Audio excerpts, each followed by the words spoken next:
की उस समय जवान हुआ करते थे, तीरों से घायल हो गया। मैं ज्यादा बड़ी बात नहीं आपको, मैं प्रकरण की बात आपको बता रहा हूं। घायल होके जमीन पे शरीर से खून सारा निकल गया। कौरव और पांडु भीष्म ब्रह्मचारी के पास खड़े और भीष्म ने आंख खोल करके एक ही बात कही कि अभी कौन सा आयन चल रहा है, सूर्य की स्थिति क्या है। तो बताया गया कि जी सूर्य तो अभी दक्षिणायन में है। तो भीष्म ब्रह्मचारी कहते हैं कि जब उत्तरायण में आएगा तो तब इस शरीर को छोड़ देंगे। इसको कहते हैं मृत्यु के ऊपर विजय प्राप्त करना। और अपने बच्चों को कहते हैं भाई मेरे लिए ये मुझे अभी रहना है, तो मेरे लिए यहां जो है ना बिस्तरा लगा दिया जाए, मेरे पानी का प्रबंध कर दिया जाए।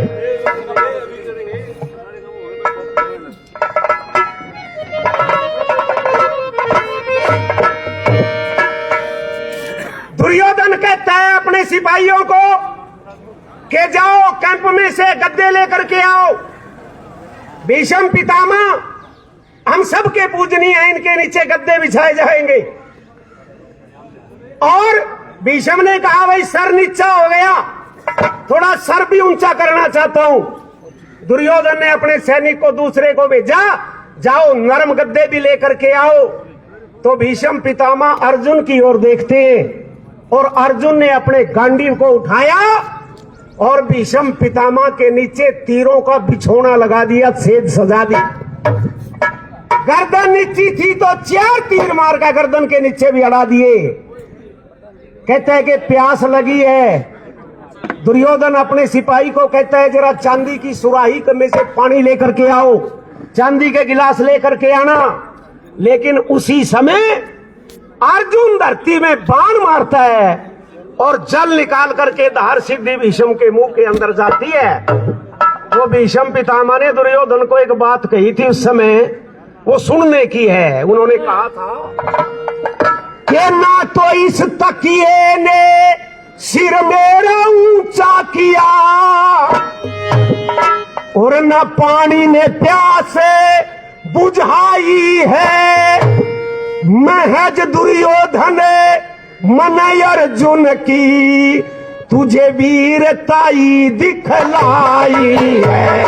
महज तुझे अर्जुन की मैंने वीरताई दिखलाई है, वीरताई दिखलाई है भाई, वीरताई दिखलाई। ओ दुर्योधन, मैंने पानी ने प्यास नहीं बुझाई, इन तीरों ने मेरा सिर ऊंचा नहीं किया, मैंने तेरे को अर्जुन की वीरता के दर्शन कराए हैं।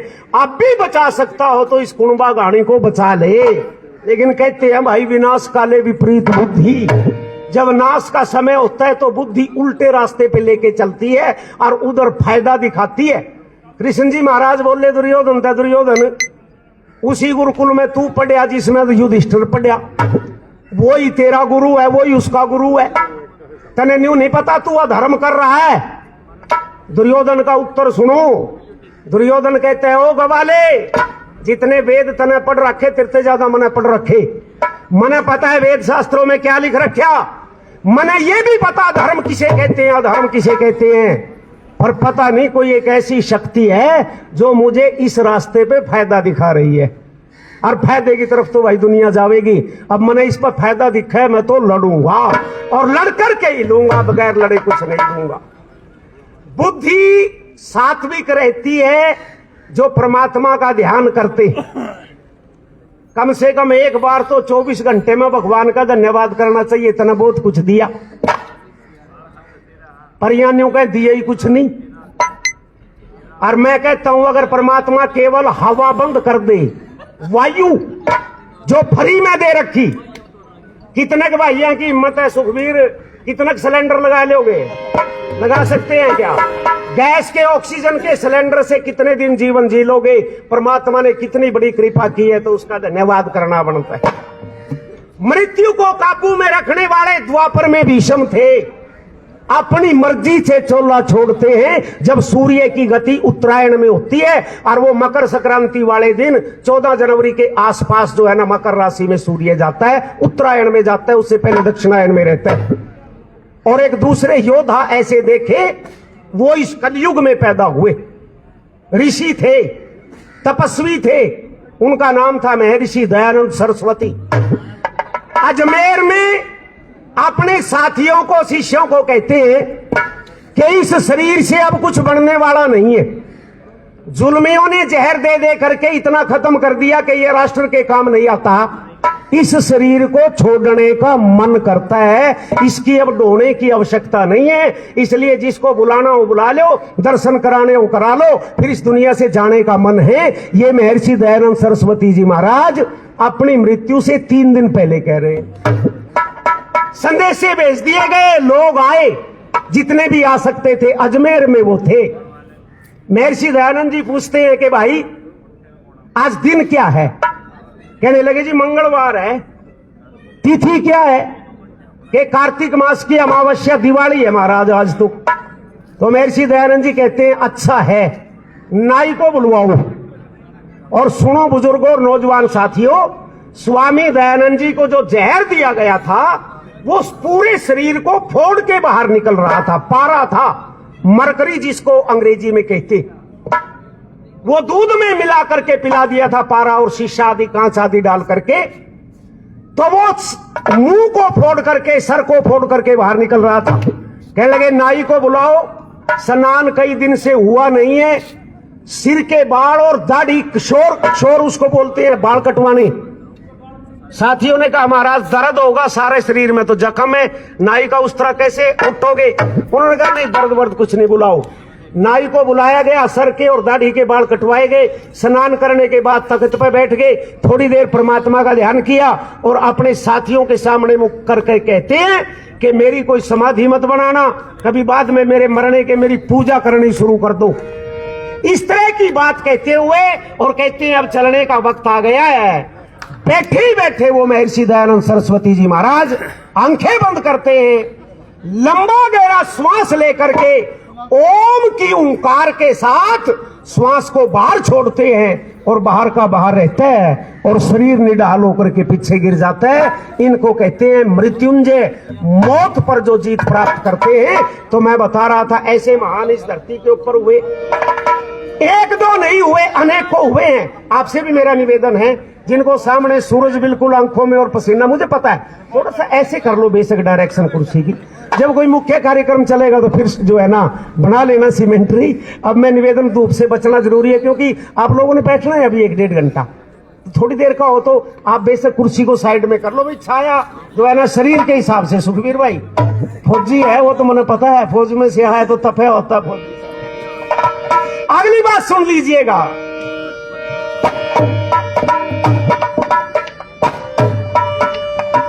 रण में वो राणा का बहला बहा गया था खून का नाला, अमर सिंह की तेज कटारी चीर गई शाहजहां का साड़ा, खून खराबा कर गई पल में वह छतरी की किरपान, अपने गौरव को पहचान, अपने गौरव को पहचान,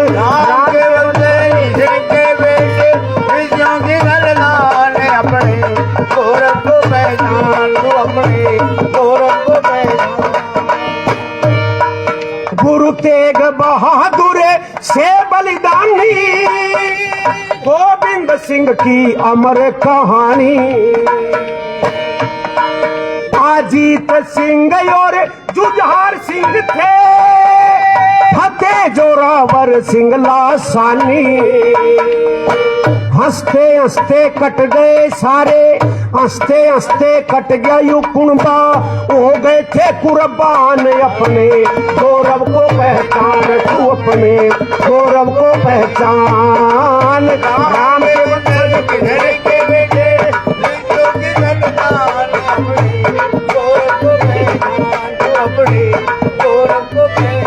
भाई बहादुरी की कभी भी कमी नहीं रही है।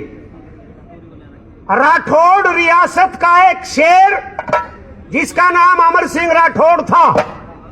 जोधपुर वालों ने समय समय पर मुगलों का साथ दिया, इसमें भी कोई दो राय नहीं है, लेकिन बहादुरी फिर भी थी। शाहजहां के दरबार में आगरा में अमर सिंह राठौड़ उसका सिपे सलार है, 20 हजारी यानी 20,000 सेना का कमांडर। शादी के लिए छुट्टी लेकर के गया था, आने में देर होगी तो जुर्माना लगा दिया राठौड़ पे, और जुर्माना लगवाया सलाबत खान नाम का शाहजहां का सगा साड़ा है। जब जुर्माने का पता लगा तो अमर सिंह राठौड़ क्रोध में आया और कहते हैं कि जुर्माना तलवार के साथ दे करके आऊंगा। आगरा में आ गया। कभी आगरा जाओ, ताजमहल देखो तो लाल किला भी देखना, और उसमें अमर सिंह दरवाजा जरूर देखना। एक दरवाजे का नाम है जिस दरवाजे से अमर सिंह राठौड़ ने अपनी बहादुरी दिखाई थी, जरा उस दरवाजे को देख करके आना। अमर सिंह राठौड़ घोड़े पे चढ़ के और सीधा दरबार में घोड़ा घुसा दिया। जब घोड़ा आगे जाता देखा तो सलाबत खान ने सामने से नजर पड़ी तो न्यू कहने लगा, वो आ रहा है अमर सिंह गमार।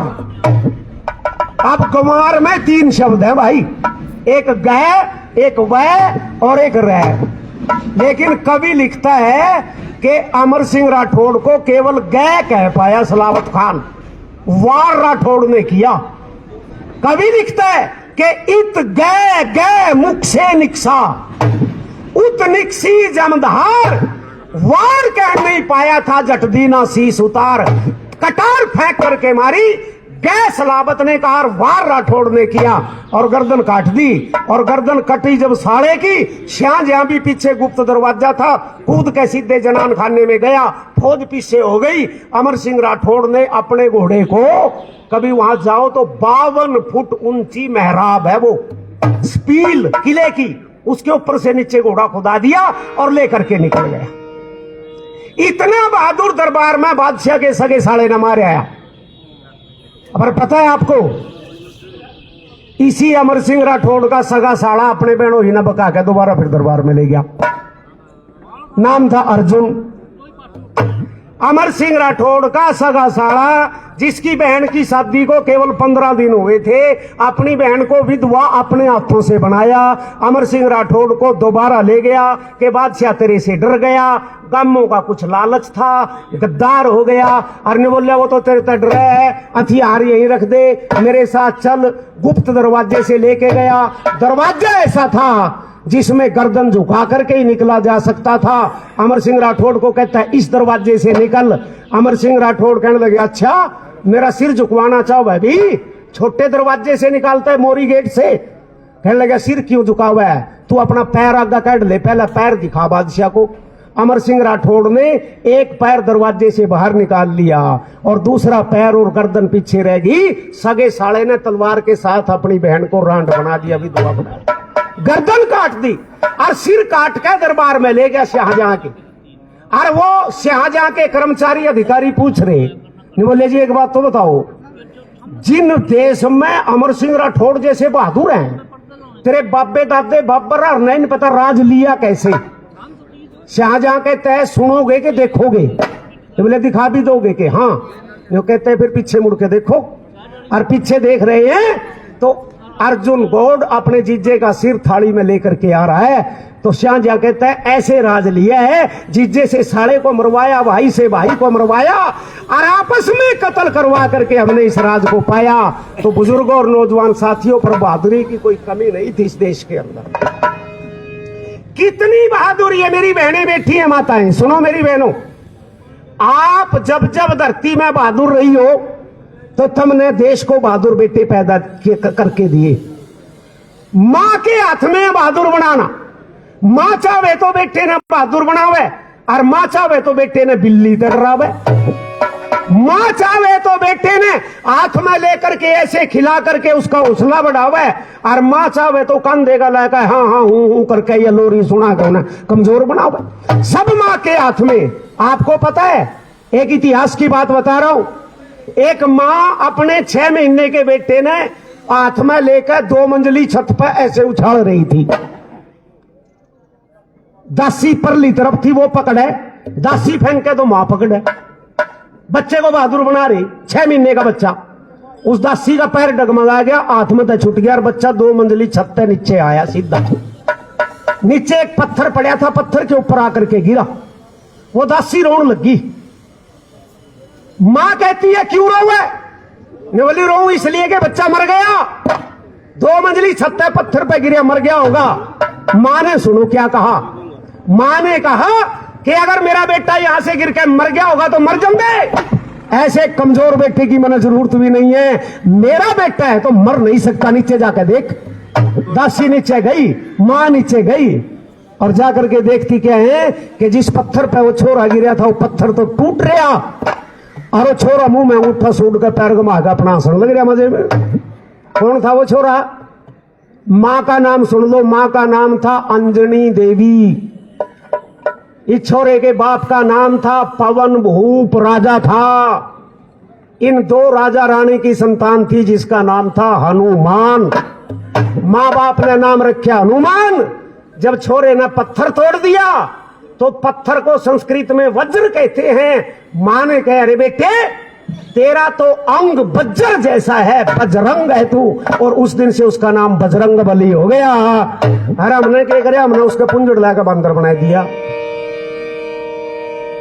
अरे जिसका बाप राजा, जिसकी मां रानी, उनका कोई पूछ नहीं है। हनुमान जी को पूछ लगा बैठे हम, अपने महापुरुषों का चरित्र हमने खत्म किया। रामायण उठा के पढ़ो, रामचंद्र जी महाराज कह रहे हैं कि लक्ष्मण ये जो हनुमान अभी बात करके गए हैं, वाल्मीकि रामायण बता रहा हूं, जो उस समय मौजूद थे जब भगवान राम थे, जब यू सारा सिस्टम हुआ, जो उस समय थे उन्होंने लिखा सबसे पहली रामायण। भगवान राम कह रहे हैं लक्ष्मण ये हनुमान जो पहली बार मिलके बात करके गए हैं, जिस आदमी ने 4 वेद ना पढ़ रखे हो वो इतनी बढ़िया व्याकरण नहीं बोल सकता जितनी हनुमान बोल करके गया। कोई बंदर वेद पढ़ सकता है? वो वन में रहने वाले नर थे। हमने अपनी बुद्धि से एक बात नहीं समझ में आई। रामायण देखो टेलीविजन पे, हनुमान जी को पूंछ लगाई, बाली को पूंछ लगाई, सुग्रीव को पूंछ लगाई, अंजना को पूंछ नहीं लगाई। वो औरत है। बाली की पत्नी तारा रानी औरत है, सुग्रीव की पत्नी जो है ना वो भी स्त्री है, साड़ी बांध रही, और उनके पूंछ वाले अंगद के पूंछ लगा दी। ये हमने खुद अपने आप किया, अपने महापुरुषों को बिगाड़ने का काम किया, उनके जीवन को। और मैं आपको बता रहा था कि बहादुरी की कमी कभी भी इस देश के अंदर नहीं रही है। भाई इस देश को लूटने वाले भी बहुत आए और लूट करके ले गए। सोने की चिड़िया कभी कहलाता था।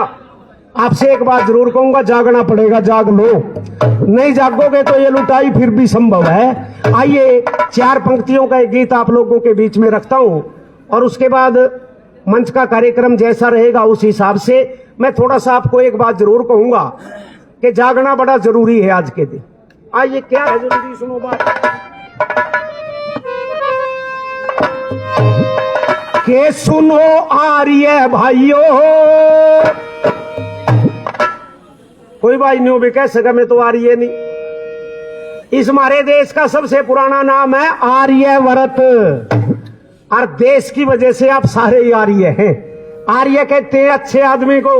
आर्य की कोई अलग से पहचान नहीं है भाई। सिर पर चोटी रख रहा हो, गड़मा जनेऊ पहन रहा हो, अपने आप ना आर्या कंधा हो, और भाई का हक मारदा हो, पड़ोसी के लिए लड़ाई करदा हो, पंचायती जमीन दाबदा हो, क्या कार्य फिर हो? व्यवहार का आर्य है। आर्य का मतलब है सज्जन, श्रेष्ठ और अच्छा आदमी। मुझे बता दो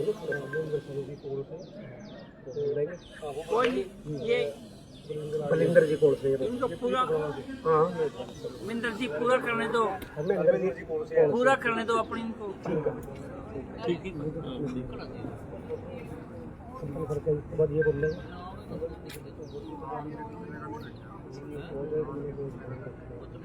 नमस्कार साथियों, आप देख रहे हैं नीलू घड़ी की आवाज। और आज यहाँ पर चौधरी छज्जूराम जंबा आइए आइए आइए पुण्यतिथि पर आइए, एक गीत आपको मैं सुनाता हूँ, फिर महेंद्र जी को सुनेंगे भाई। के सुनो आर्य बहनों, है जागना जरूरी, यूं ही सोते सोते बरसों चले गए, सुनो आर्य भाइयों जागना जरूरी, यूं ही सोते सोते बरसों चले गए, यूं ही सोते सोते बरसों चले गए।